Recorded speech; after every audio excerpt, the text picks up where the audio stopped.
What's going on, everybody? David here from Bluckers Videos and Toys, and today we are going to be taking a look at the Jurassic World Dino Trackers, Gigantic Trackers Elasmosaurus. Now, the name Elasmosaurus means thin plate reptile, and it was first discovered in the mid-1800s in Fort Wallace, Kansas. And that's about pretty much all I know about this particular species. Now, I've known of this species for a while, heard of it, but I don't know any more information that I just gave you as far as like scientific facts and accuracy and all that stuff. So, with that being said, this is your basic style Gigantic Trackers packaging. And if we turn it around, here is the back of it. And the other species that's in this line that I haven't picked up yet at the time of this recording is the Bestihevisor. I think that's how you pronounce it. But once I get the chance to pick it up, I'll review it for you guys. Alright, so let's go ahead and turn this thing back around. And let's go ahead and get this thing out the packaging and take a closer look at it. Alright, so we got the figure out of its packaging along with its accessory. And I must say, this is a pretty nice looking figure. And I feel like it could be a little bit bigger, but it is a pretty good size figure though. I'm happy to have this in my collection. It's a new species, and so new species are always great to be added to the collection. Alright, so let's go ahead and move the Elasmosaurus out the way, and we can take a closer look at this particular gear that tracking gear that it came with. So here's the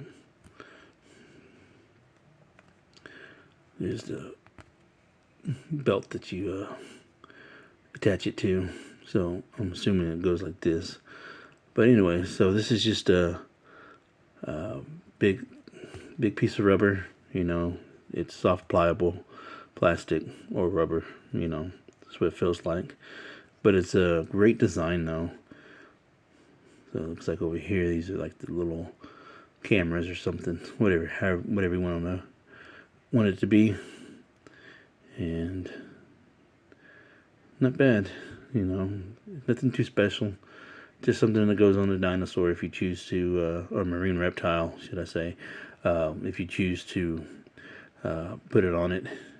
So you could probably buy a couple of these, you know, and make a whole army of these things using this tracking thing to go on it.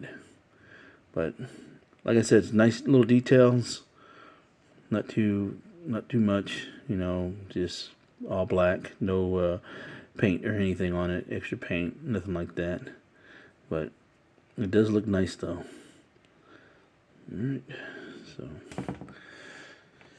let's go ahead and bring back the Elasmosaurus. And like I said, it's a nice figure. I do like the coloration they gave it though. It's kind of like a very light sea blue, and I don't know if that's a real color. Sea blue. But here is the scan code right there if anybody needs it.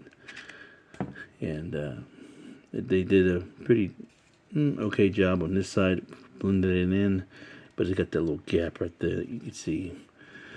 But anyways, so I do like the molding of the body is, and especially with its elongated neck. I feel like it should be a little longer. The neck is a little too short, I think, in my opinion. It should be at least a couple more inches, because they really had long necks, especially for it being 10 meters long. So, and then I do like the fact that they have the dark coloration and painted the small tail right there. And they didn't really have big tails to begin with anyways. So that's pretty cool how they did that. And I like how they added the little fin texture in here on the top of it. And as far as coloration goes, they did have a little bit of white right here on the back towards the end. Nothing on the flippers or anything.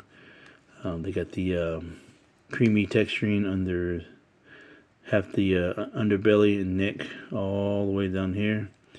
And then they got the dark blue, the navy blue right here on the texturing on the neck, which starts right here at the shoulder and all the way over here, and then curves all the way down here. So same thing on the other side. And then as far as the head goes, the eyes, let me see if I can, there we go. The eyes look good right there, and then the eyes look pretty good right there, so it's not too bad. So the head sculpt looks pretty good. Now the teeth look pretty amazing when the mouth is closed, but when you open it up, you get all that gappage right there. I don't like that at all. I don't know why they do it like that. It's crazy. So, but like I said, it looks pretty impressive when it's closed, but when it's open, not so much. Anyway, so as far as the body and the flippers go, I do like the texturing. I do like how they have the alligator-esque texturing here on the head, and then it goes all the way here at the bottom. Let me clear that up a little bit. So it does have the little osteoderms going all the way down to the neck, all the way down to the back of it, and that's about it. But it's got more of a smooth texturing here on the main body. The muscle definition here, also around the neck, and on this side too. And then you got the belly right there, and then the tail's short and stubby with the fin all across the tail. And then as far as the flippers go, it's got the osteoderms here alongside the flippers in the front and in the back. So very cool. The flippers are on a ball and hinge, so as far as articulation goes, I think you could move the tail, but mine doesn't want to move. So it looks like it had a little gap right there. So I'm not gonna try to, I don't think it looked like it went all the way in, but I'm gonna leave it like that. I'm not gonna try to force it.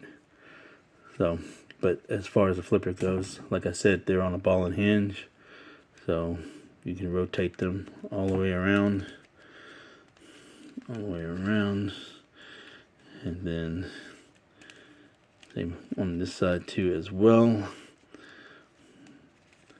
So you can up and down, sideways like that, up and down, sideways like that, and same thing on the other side too as well. I do have a little bit of splotching right here, but I think that's just part of the paint mixture that they did, you know. Looks a little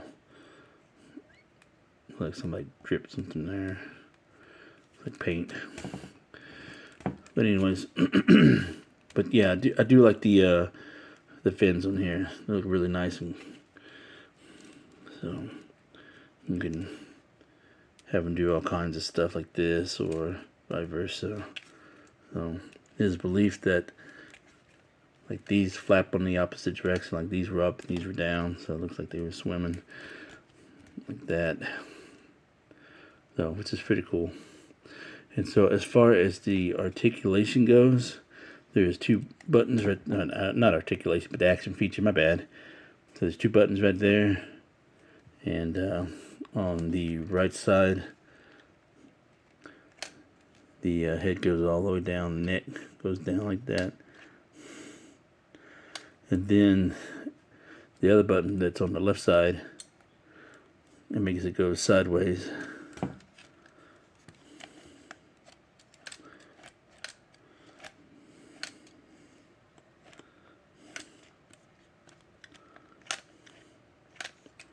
So very cool.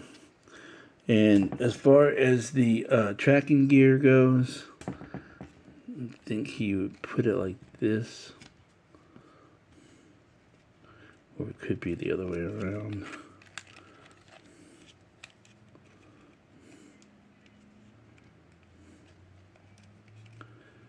I think it's like this. Alright, let me take a minute. I'll be right back. Let me put this thing on real quick. Alright, so we got the tracking gear on.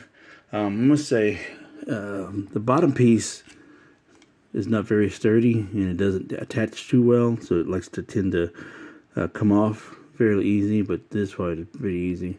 This is probably one of the more easier things to get on and being able to fasten compared to the ones from Wave 1. So I do like this one better. As far as the gear goes, see, it already just came loose. I didn't even touch it. But anyways, let's go ahead and take this thing off, and let's do some size comparisons with this thing. Here's a size comparison with the Coronosaurus that also lived in the Cretaceous period. Here it is next to the Dacosaurus, which also lived in the Cretaceous period as well. And also here is a couple of species that it also lived along with during the late Cretaceous period. The Majungasaurus and the Ankylosaurus. And here's a vehicle size comparison next to the Elasmosaurus. So it's just a pretty good size figure next to that particular vehicle. And last but not least, here it is next to a human. Now, like I said, it's a little bigger, a little bit on the small side. Excuse me. So it should be a little bit bigger. As far as the neck goes, should be a little bit longer, and yeah, so it should at least be maybe a size and a half to be in scale with a 3 3/4 figure. Alright, well that was a look at the Gigantic Trackers Elasmosaurus. Now let me know in the comments below what you think of this thing. And also, don't forget, where's the wisdom? Buy what you love and not what you like, because if you buy what you like, you will always end up getting rid of it. And I will catch y'all later.